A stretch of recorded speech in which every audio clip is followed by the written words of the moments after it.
एक व्यक्ति ने डॉक्टर से इलाज करवाया, हार्ट का प्रॉब्लम था उसको, दिल का दौरा पड़ा था, इलाज हुआ और 8-15 दिन में एकदम चंगा हो गया। और उसने फिर कहा कि डॉक्टर बिल, डॉक्टर ने बिल बना के दिया, और जैसे ही बिल देखा तो उसको फिर अटैक पड़ा, फिर नहीं उठा।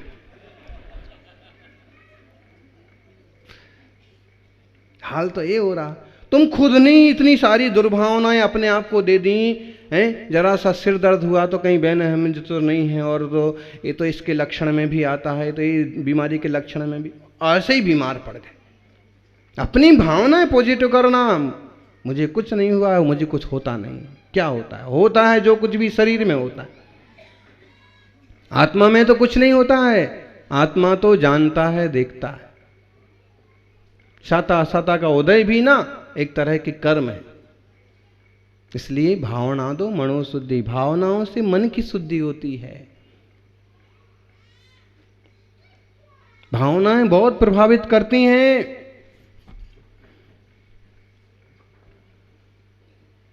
जैसी भावनाएं होती हैं वैसी फलती हैं। अपन बोलते ना, तीर्थंकर भगवान को वैराग हुआ तो उन्हें 12 भावनाएं भाई, या 12 भावनाएं भाई और उन्हें वैराग्य हुआ। मतलब उसका परिणाम क्या निकला? दिगंबर मुनि बने। और भाव क्या निकला? उनका लक्ष्य था सारे लोग को उद्बोधित करना है, दुनिया को जगाना है, धर्मोपदेश देना है। केवल ज्ञान हुआ। लक्ष्य क्या था? जितनी बड़ी सभा का लक्ष्य था उतना बड़ा समोषण रचा। भावनाएं फलती हैं। इसलिए भावनाएं शुद्ध हों, ऐसी हों जो लाभदायक हो। हम पॉजिटिव एनर्जी दें दूसरे को। हम श्रीमती जी आपको कहने लग जाएं कि अभी धनतेरस है तो मुझे ये दिला दो, ये दिला दो, ये दिला दो। कुछ दिलाओ मत दिलाओ, लेकिन पॉजिटिव एनर्जी जरूर दो। और पहले ही से देना चालू करो कि इस दीपावली को, इन धनतेरस को हमसे ये लोग कुछ भी मांगने वाले नहीं हैं। ऐसे आप उसको ऐसे एनर्जी दो तो आप देखना 60% तो आप जितनी पावर से दोगे ना उतना फाइनली सही हो जाएगा।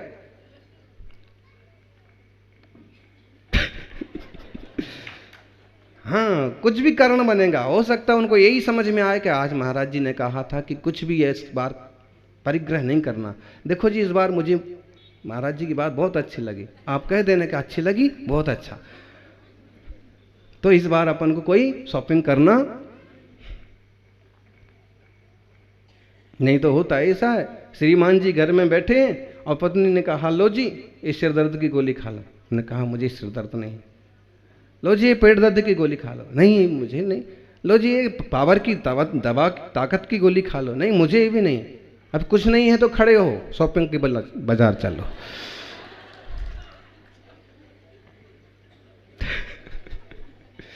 इससे अच्छा बेचारा एक गोली खा लेता तो ₹2 का ही नुकसान होता।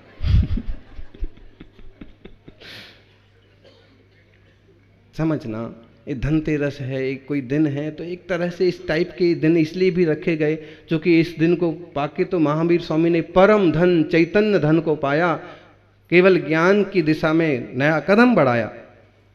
लेकिन फिर भी अगर हम कहेंगे खरीदा खरीदी के लिए क्यों रखा? इसलिए रखा कि सब तरह के लोग होते हैं और कुछ लोग तो ऐसे होते हैं कि बरसों कुछ नहीं खरीद पाते। इसलिए समझ लो कि इस दिन कुछ नया खरीदना चाहिए। इसी निमित्त से किसी कमजोर व्यक्ति के घर में एक नया बर्तन आ जाता, नई गिफ्ट आ जाती है, कुछ नया पहनने ओढ़ने को मिल जाता। बाकी कोई खास लॉजिक नहीं है। तो भावना दो मनोशुद्धि, बदेहिम कज्ज शुद्धि है। व्रतों से कार्य की शुद्धि होती है। गजब की बात है ये भी। भावना से मन की शुद्धि होती है और व्रतों से कार्य की शुद्धि होती है। आप कहोगे कैसे? ऐसे कि जो व्यक्ति व्रती है उसका क्रियाकलाप भी एक तरह का शुद्ध और व्यवस्थित होता है। उसकी क्रियाओं में जब बहुत ज्यादा प्रपंच, बहुत ज्यादा पाप, बहुत ज्यादा संग्रह, बहुत ज्यादा क्लेश नहीं होता है। कार्य की शुद्धि होती। तो व्रतों से कार्य शुद्धि होती है, कमाई शुद्धि होती है। अचौर्य व्रत है, कुछ भी चोरी नहीं करेगा, मिलावटखोरी नहीं करेगा, कार्य शुद्धि होती है। भोजन शुद्धि होती है, उसका अभक्ष खान पान का त्याग है। व्रतों से क्या फायदे हैं? कार्य शुद्धि होती है, प्रवृत्ति की शुद्धि होती है, मन की स्थिरता बढ़ती है। नहीं? 1 साल का रात्रि भोजन त्याग किया प्रदीप जी, समझो तो 1 साल का रात्रि भोजन त्याग हुआ तो 12 घंटे रात्रि भोजन का त्याग किया, माने आधा उपवास हो रहा 24 घंटे में।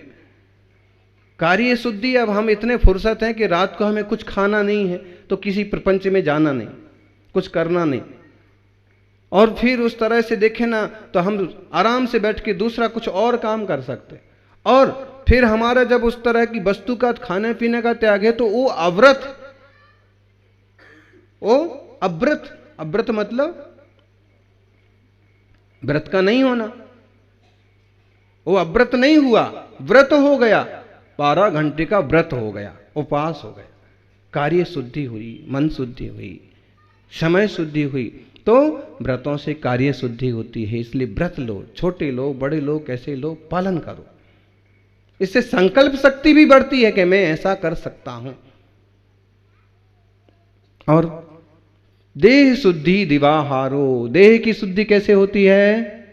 साबुन लगाने से, शैंपू डालने से? कैसे होती है देह की शुद्धि? बोलो ज्ञानी। एक तो बात यह है कि देह की शुद्धि कैसे भी नहीं होती। क्यों? क्यों?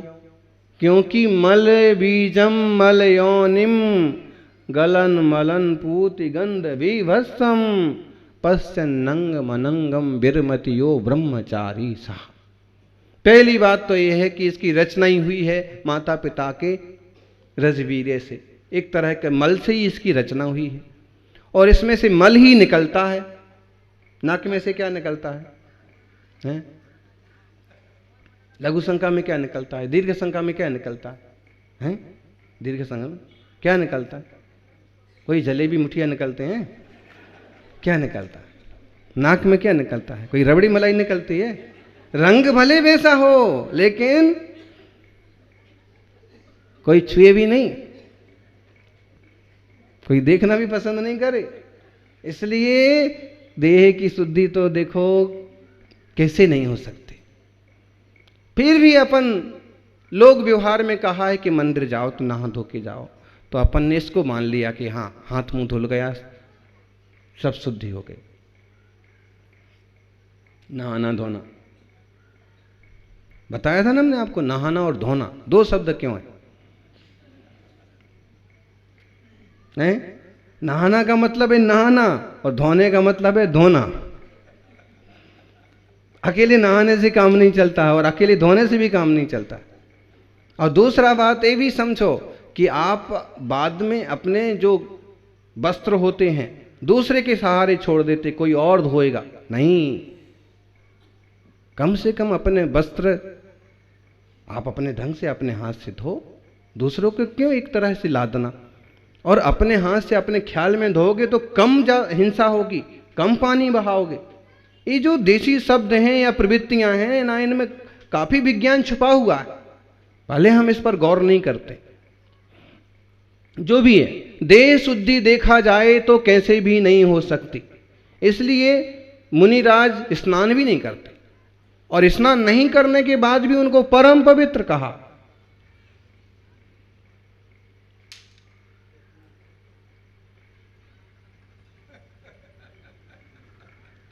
रत्नत्रय पवित्र थे, स्वभाव तो सुचौकाए रत्नत्रय पवित्र थे। निर्जु गुप्सा गुण प्रीति मता निर्विचिकित्सा। तीसरा, निर्विचिकित्सा अंग की परिभाषा स्वामी समंतभद्र ने बताई कि तुम मुनिराजों से गिलानी नहीं करना, घृणा नहीं करना।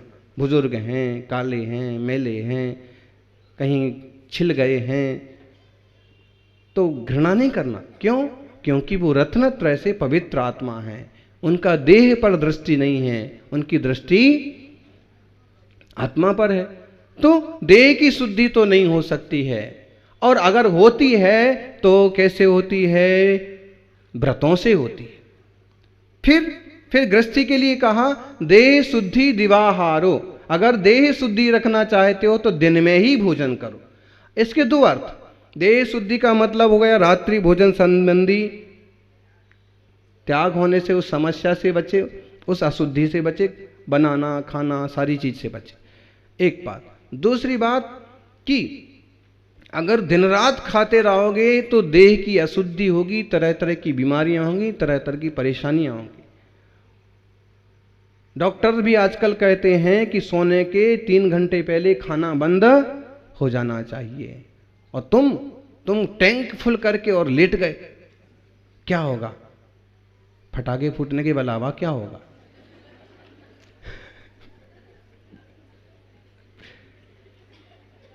दीपावली का समय है, प्रदूषण रहित पटाखे।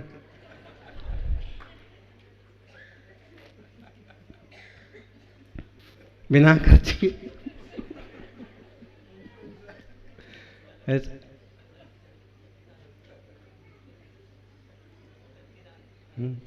और उस पर भी सिके हुए चने खाओ। जो भी है, देह की शुद्धि का एक ही उपाय है कि पुद्गल की रचना तो अपने हिसाब से चलती है, इसके भीतर बैठे हुए चैतन्य स्वभाव को संभालो।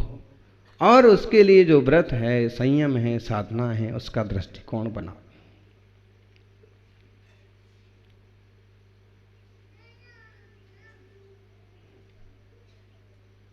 भगवान महावीर स्वामी ने क्या किया है?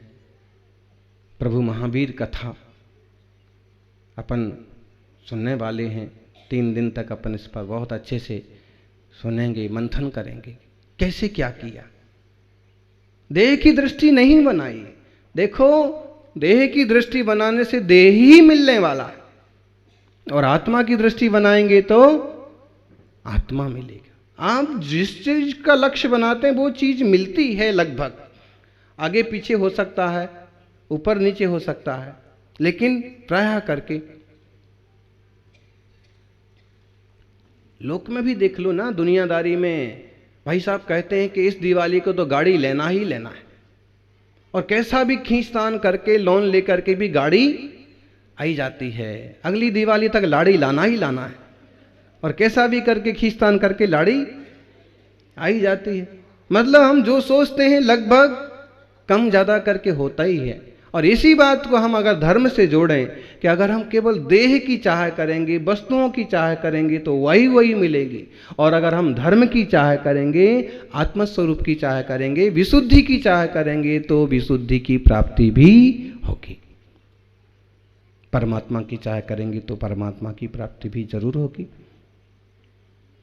ऐसा अपना आत्मा ही परम पवित्र परमात्मा होता है।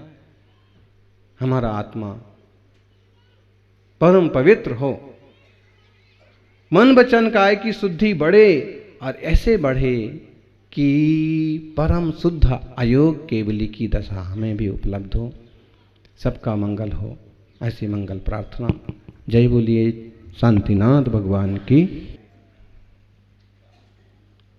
बुझा दे प्यास प्यासों की, उसे हम नीर कहते हैं। जो मुश्किल में न घबराए, उसे हम धीर कहते हैं। जहां को जीतने वाले अनेकों हो गए होंगे, जगत को जीतने वाले अनेकों हो गए होंगे। जो अपने आप को जीते, उसे महावीर कहते हैं। जो अपने आप को जीते, उन्हें महावीर कहते। और महावीर स्वामी की महावीर बनने की, महावीर स्वामी के महावीर होने की कथा बहुत पुरानी है। तीर्थंकर ऋषभदेव के पहले से उनकी कथा चालू होती है।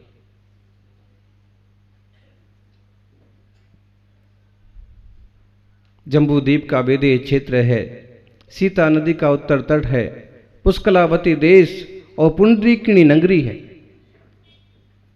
मधुबन नाम का वन है, और वन में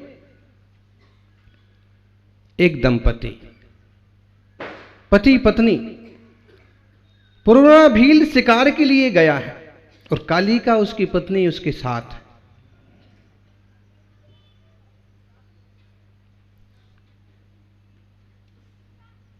पुररवा ने निशान साथ रखा है। ब्रह्म मुहूर्त है, भोर की इस बेला में जानवर जरूर इधर उधर घूम फिर रहे होंगे। दिन होते ही सब सुरक्षित हो जाते हैं, रात में घूमते फिरते हैं। एक ना एक निशाना लगना चाहिए, और अब तक कोई निशाना नहीं लगा। अचानक एक सुंदर चमकता हुआ देह दिखा, सुंदर शरीर दिखा, और भील को लगा कि जरूर कोई ना कोई बढ़िया जानवर है। वीर बाण छोड़ने ही वाला है कि पत्नी ने रुका, ठहरो। पुरवा कहता है, क्यों? उसने कहा कि मुझे कुछ अनहोनी लग रही है, मुझे नहीं लगता है कि कोई जानवर होगा। उसने कहा कि देख इतना सुंदर, इतना चमकता हुआ, उसका कुछ हिस्सा दिख रहा है झुरमुट में। उसने कहा लेकिन मुझे लगता है कि इतना चमकदार, इतना सुंदर कोई जानवर नहीं होता। ठहरो, निशाना साधे रखो भले, लेकिन बाण मत छोड़ो, पहले देख लो कि है कौन, है क्या। पत्नी की बात मानी। भारतीय संस्कृति में पति पत्नी का जीवन एक दूसरे का पूरक जीवन होता है, एक दूसरे के लिए सहयोगी होता है। कई बार एक दूसरे के मुसीबत से बचाता है और कई बार अच्छे मार्ग पर लगाता है। उसकी बात सच्ची निकली कि वहां कोई जानवर नहीं है, मनुष्य आकृति में बैठे हुए दिगंबर तपस्वी। पहली पहल ऐसे दृश्य को देखा तो उन्हें ऐसे लगा कि जैसे हमें दर्शन देने के लिए कोई बन के देवता प्रकट हुए। कालिका ने पुरुरवा की तरफ देखा और एक अर्थ भरी नजर से पुरुरवा ने कालिका की तरफ देखा कि तुम्हारा कहना सही था, और दोनों जाकर के धनुष बाण साइड में रख के और वन देवता के सामने बैठे।